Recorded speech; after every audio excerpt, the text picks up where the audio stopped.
Hello, welcome back to Dragon Quest IV, Trouble to the Chosen. Last time, we beat the King of the Monsters, so I don't know how much longer this Let's Play is going to be.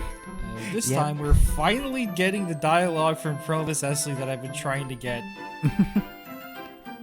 There are people hanging out in a pirate cave. We know where that is. We're gonna go to the pirate cave now. Alright, so there's some emergency in Rosetown or whatever, but Psaro will deal with that. Yeah, we don't even know if that was in Rose now, I guess. We know it's something involving Rose, but we don't know how far away that happened. Anyways, handing over our mini medals. Like a plunk bracer and a miracle sword. Now, I'm sure you remember what the miracle sword did in Rocket Slide, but for our viewers who might not have seen that Let's Play, I'll explain. It drains HP. Okay. Whenever you attack with it, you get some of the enemy's HP, and I think it's a pretty good conversion, right? It's also just pretty powerful on its own. Oh man, I forgot to double check, but I think it brought Kiril's attack power from 100 to 150. Yeah, I think I saw 150 on there, so it's pretty good. Yeah, getting it at this point means it's not really useful for Sophia or Ragnar, Mm-hmm. but making Kiril a little bit more sustainable is always helpful. Yep. If he's not healing himself, that means he can focus on healing everyone else. And anytime he's doing that stuff, he's not trying to cast on death on things that can't die. Also, I think last time we got a Kamikaze Bracer, and I explained what that does. A Kerplunk Bracer casts really powerful healing magic whenever the character wearing it gets killed. Hmm.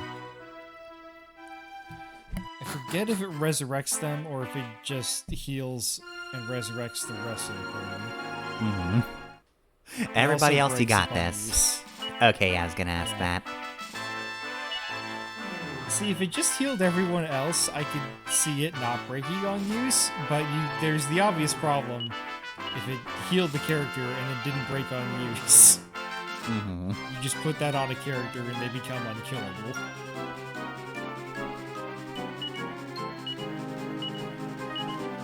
Yeah, you just equip this and then you can never lose ever again.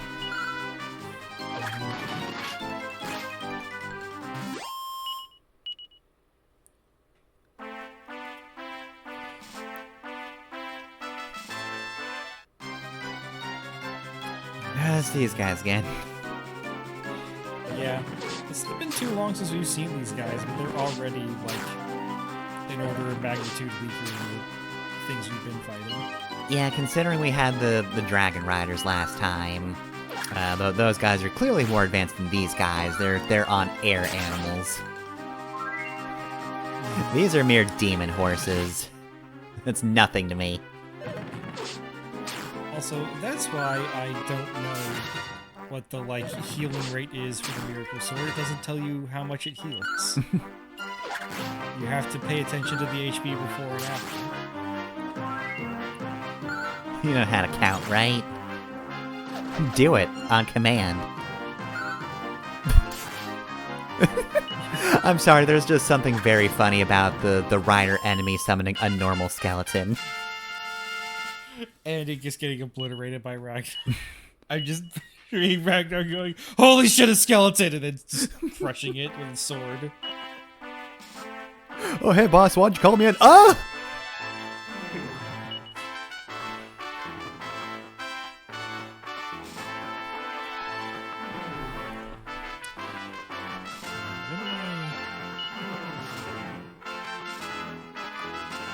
Okay, I think I'm just checking the strength of each chance. It is weaker than the Fire Claws, so when you're not metal sign hunting, Elena's going to be wearing the Fire Claws. I believe the Fire Claws can also be used to cast a Frizz spell. I want to say Frizzle. Mm-hmm.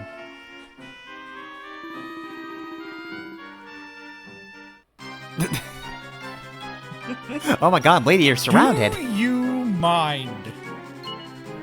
Also, spin chillas. Fuck off. Oh hey, good use of thwack there, Kirill. Thank you for just killing them. Delete the snakes.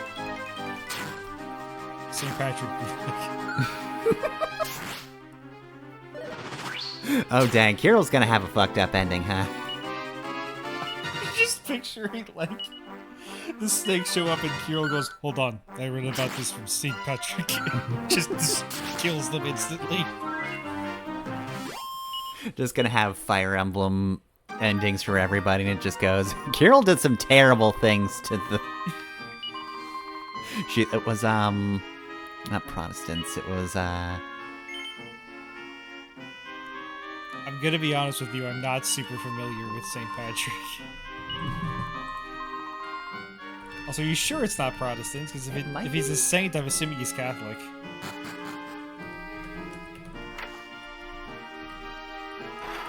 Well, you can go Google that while we look through the the cave again. Because there's one more guy we want to get for our immigrant town.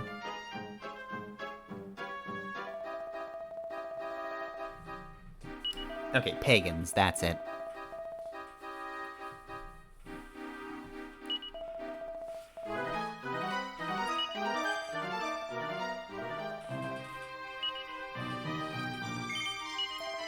Problem is, I was thinking about the orange and the green. I'm like, okay, no. Catholics and Protestants had a thing, but no, it was the pagans for St. Patrick. If I know anything about the Irish, it's that getting their history almost right makes them wish death upon you. So you better be careful.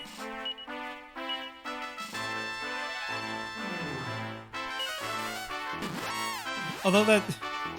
I feel like that's kind of a European thing in general. Maybe I'm wrong. Kinda, but I yeah. feel like if you get European history mostly right, it pisses people off so much. Meanwhile, if you get, like, I don't know, like, state names wrong, I feel like a lot of Americans don't care that much. Oh no, dude. Americans are terrible at geography most of the time. Yeah, like, they'll be pissy about the state they live in, but, like, Yeah, if you can't anywhere identify else. New Mexico on a map and you're not talking to somebody from New Mexico, they'll be like, oh yeah, me either. Not to say that we're chill about our cultural identity as Americans, I'm just saying that we don't really care if people get history wrong. Which now that I say that out loud, maybe it's a problem.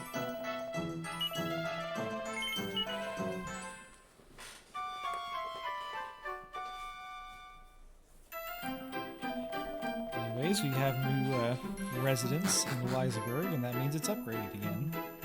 The inn is bigger. We got a shop here. Ah, they sell pervert stuff.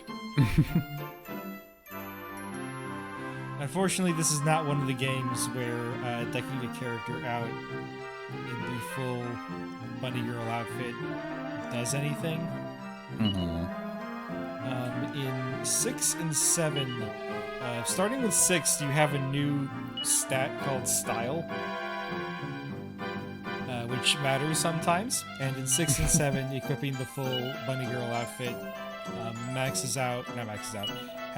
gives a huge boost to the Style stat.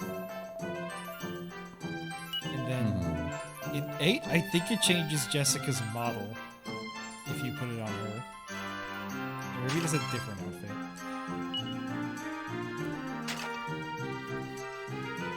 I do know that Dragon Quest has a long and storied history of letting you put sexy outfits on the female characters and actually reflecting that in the sprites. Okay, this is the weirdest thing that I know about Dragon Quest. That goes back to Dragon Quest 2, but only in the MS export. You could put the princess from Dragon Quest 2 in a bikini, but only in the MS export.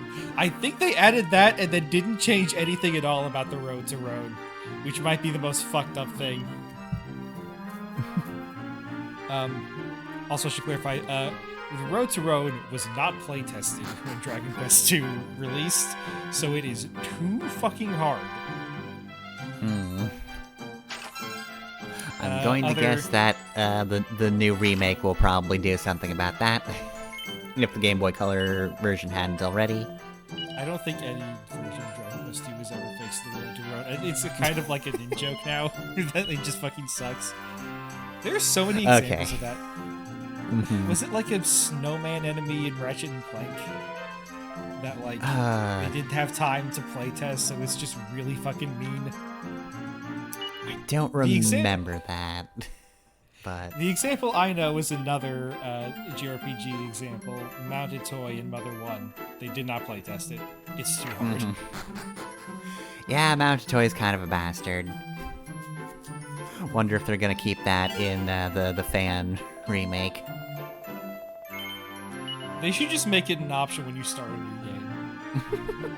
But instead of having it be like, do you want Mounted Toy to remain as difficult in the original, they'll just ask, do you hate yourself? And if you click yes, it'll make Mounted Toy that hard. Mounted Toy, yes or no? It doesn't make the area disappear. It's just very confusing for anybody who hasn't played the game before.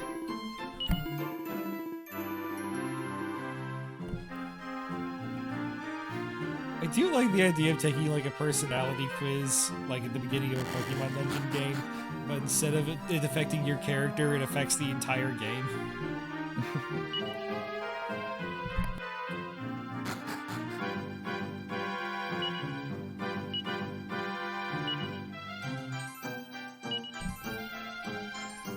It would actually be pretty rad, and I can't think of anything that's done that before. It usually is just something happens to your characters. Anyways, we did hear about Rose, so we better go check on her. You know anything, buddy?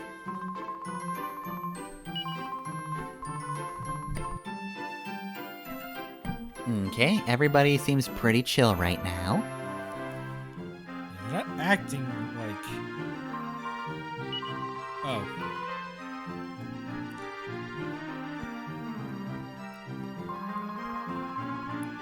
Alright, fellas. Guys. Alright, time to make up for every human. I will not drive the pagans out of Ireland.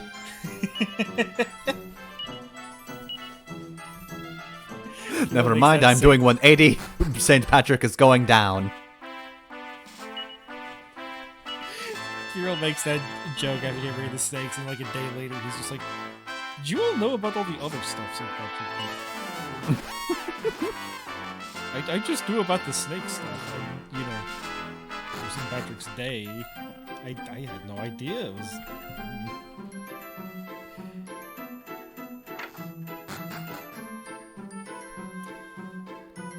For no reason at all, let's go rest in Ballingwall.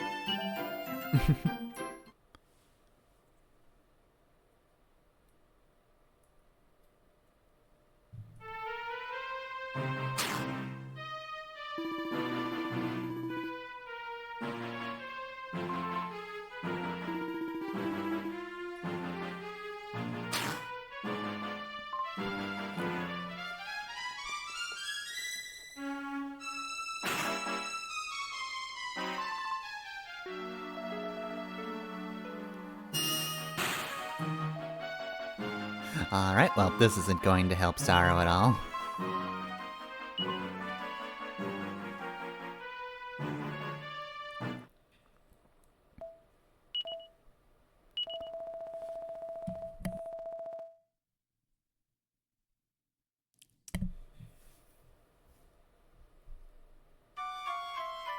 And then we had a nice rest. Musical sting. I believe you get weird dreams in Ballingwall at other parts of the game. So that is sort of your hint that coming back here will do something, I guess. So I forget if we've compared Psaro to Shadow on mic, or if it's just something we've done off camera for this.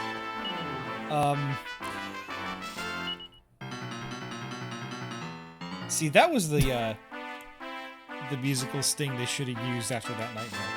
Anyways, the Gila Hammer. Cursed items in Dragon Quest will have good stats, but a catch. The Gila Hammer's catch is that every attack... Sorry, I didn't talk over that. Every attack will be a critical hit, but its accuracy is shit, so you're not going to hit unless you get a critical hit.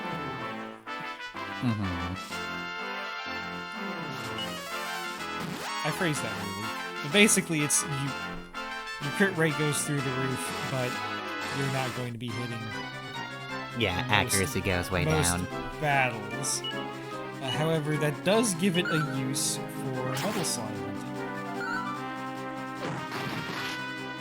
Also, immediately right out the gate with a critical hit, so its hit rate might not be that bad. But because the Gila Hammer has this niche, it's actually, or I don't know if this is the reason, but it's not cursed in later games. Alright. It's just a bad idea to use. Also, once they start giving the melee classes abilities so that they can do something besides just attack every time, one of the abilities they give is called Hatchet Man, which has the same effect. Really low accuracy, but every time it does hit, it'll do it.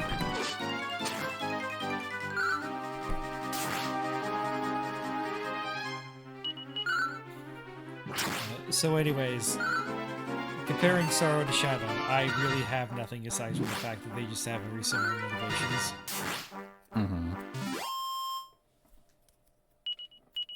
Oh, I lost one person in my life. I will kill all humans.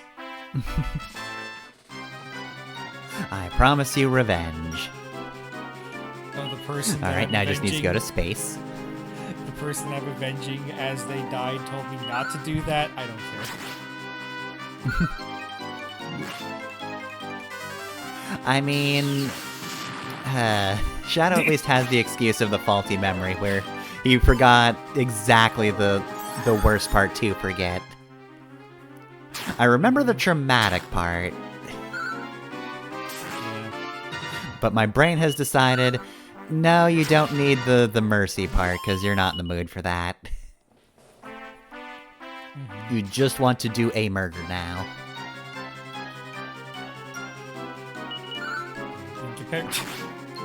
In comparison, Psaro just immediately, like, I don't... I guess Rose didn't explicitly ask him not to avenge her. Yeah, she just said, hey, please don't do the whole helping demons kill humanity thing. That seems pretty bad. Before she was dying. As she was dying, she just said, stay with me.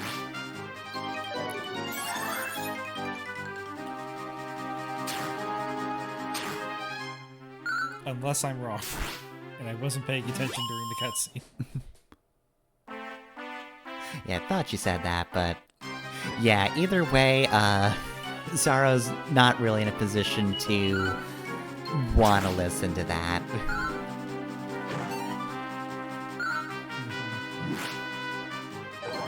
Honestly, anytime Psaro talks, I just get sad that in Dragon Quest Monsters 3 they made him a silent protagonist. I get it, it's a Dragon Quest staple. I like Psaro's character, and I wish that he got to talk in Dragon Quest Monsters 3.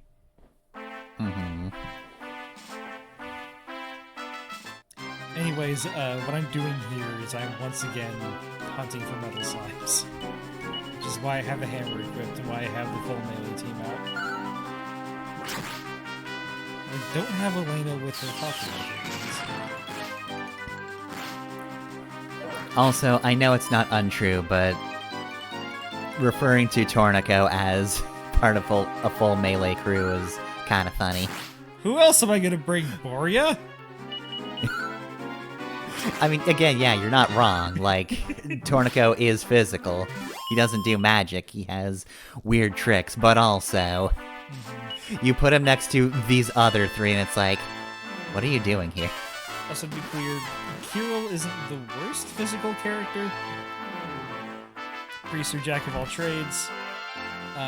However, Tornico, one of his goof-off abilities is to just land a critical hit. so that makes him more useful to bring around for metal slime hunting. And also, I just like that, you know, it fits the aspect of Tornico not being great in combat but having a niche. Like, you wouldn't really want to rely solely on crits for anything outside of metal slime hunting.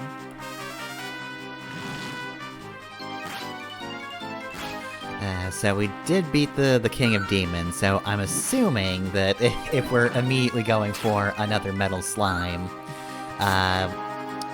my guess is Psaro is out there and very mad. And very strong.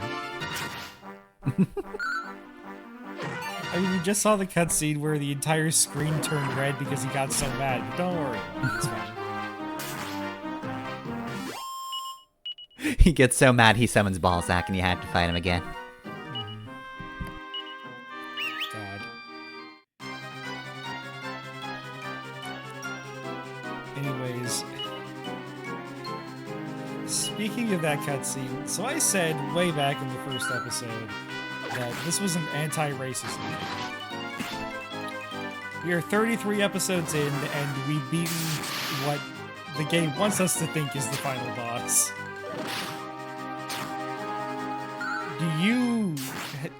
Could you summarize this game's anti-racism points? It's bad to kill another non-human person just because they cry rubies. Don't do that. If somebody has something that seems valuable, but it's a part of them, it's fucked up to hurt or kill them to get that thing. Yep, and that's all we've seen. So, look, I've read Hunter x Hunter. I've seen that plot point, and then a lot more on top of that. To be fair, there is stuff yet to come. It's very backloaded. The anti-racism metaphor. In fact, if anything, we've already seen. If we're going to use monsters as a stand-in for minorities, how do we feel about healing? You know, it's weird that Healy's not a bigger part of the plot. If that's kind of the big overarching theme.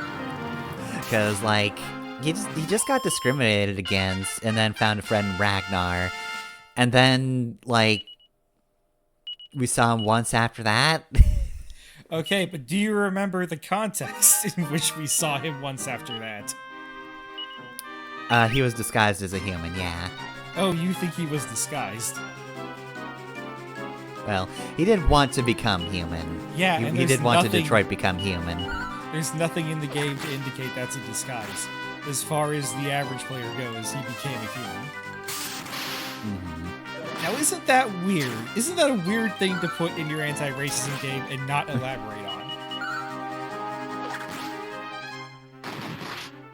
Healy, you didn't have to have the human surgery. You're beautiful like you are. It's... Unless this is some sort of gender metaphor, in which case, good for you, Healy.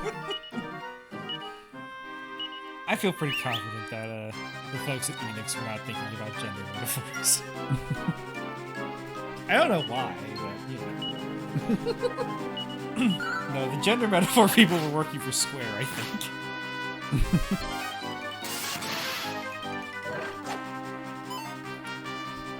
So, if I'm going to rag on them for kind of screwing it up, I should at least broach why I think they felt the need to do this in the first place. So it's a common tactic from the bigots generally, but specifically fascists, to paint their enemies in a certain way. You've probably heard the phrase, like, weak, stupid, and threatening. That's not what I'm say. But, like, simultaneously, like, everywhere, omnipresent, they control everything, but they're also really stupid and weak and easy to beat, but we haven't yet because shut up. And that does kind of describe the monsters in Dragon Quest. Furthermore, less talked about, but maybe more intuitive. Ha! Shut the fuck up! Look at Metal Slimes. Metal Slimes, kill them, kill them. But the other thing is to just portray their enemies as one-dimensional and uncomplicated as possible, and that definitely describes the monsters in Dragon Quest. They don't really have motivations beyond wanting to hurt humans, and they want to hurt humans because they're monsters, and that's what monsters do. So I think that the plot of Dragon Quest IV was to at least move things away from that,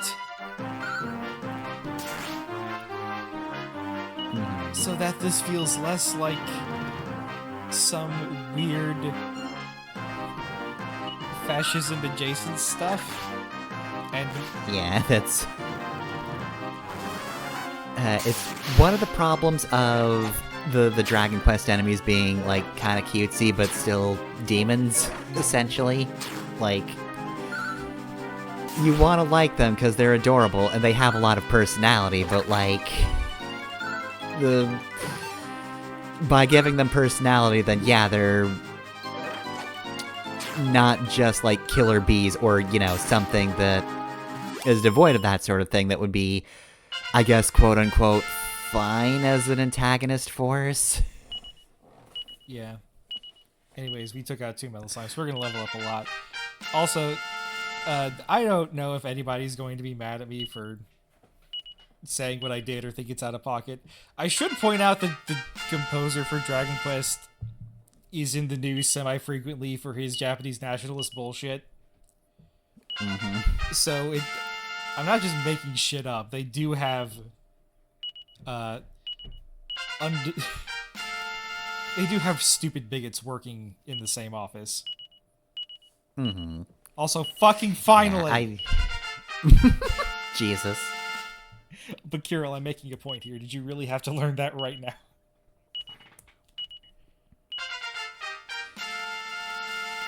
But yeah, I think story-wise, it's one of those things where, like, it almost certainly wasn't intentional. It's just one of those things where you sit down and you kind of realize the implications of what you've written. You go, ooh, Yeah, it's very much a thing where, like, it was also just held back by the storytelling capabilities of video games at the time. Like, on the NES, you weren't expecting complex worlds.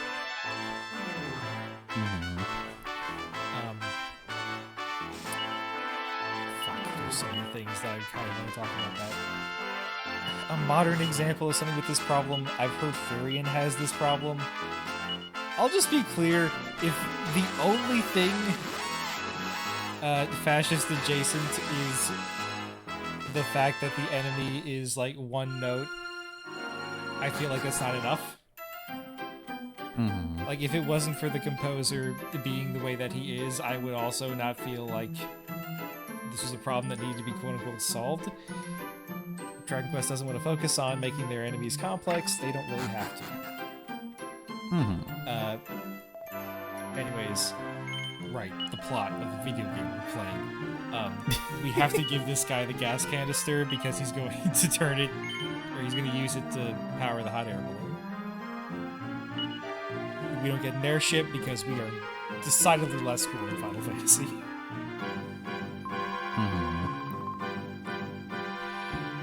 But going forward, the way that they approach this is that the monsters become either not intelligent or like metaphors. In 5, most of the monsters are at like roughly an animal level intelligence, which is why you can recruit them. You are not convincing them to work for you, you are just taming particularly strong animals.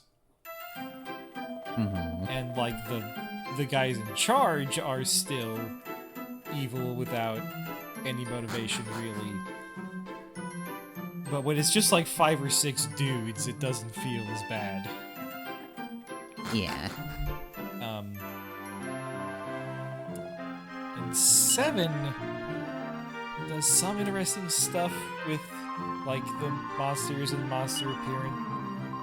things with monstrous appearances, to the point where, like, again, you have one intelligent creature who's doing all the bad stuff, and all the monsters just feel like a metaphor for the malice within people, almost. Mm-hmm. So, Dragon Quest eventually cleans up its act. I feel like Dragon Quest IV was maybe their worst attempt at cleaning up their act. But I want to make it clear, I think that putting in an anti-racism metaphor in your video game is fine. You just have to be careful. I don't even think you have to be perfect. You just have to avoid shit like Healy, because that is still so fucked up that they did that. Mm-hmm. Anyways, with the hot air balloon. No, fine. It's fine. He's one of the good monsters. He turns into a human. With the hot air balloon, we can finally make our way towards the red X and finally get that off the map. Hooray! And I promise I will not talk about racism next time.